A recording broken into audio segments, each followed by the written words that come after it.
In this video, I'll walk you through exactly how to send money internationally with Remitly, step by step, whether you're on mobile or desktop. Let's jump in. First, go to remitly.com or open the app. If you don't have an account yet, creating one is easy. Just enter your email, phone number, and create a secure password. Next, select the country you're sending money to.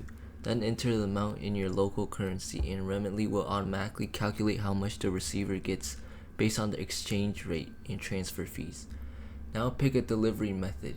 You can send money to a bank account for cash pickup, mobile money, or even home delivery, depending on the country.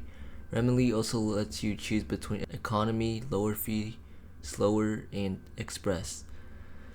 Enter your recipient's name exactly as it appears on their ID, plus their account number or pickup location info. Make sure all details are correct to avoid delays. Finally, choose how you want to pay.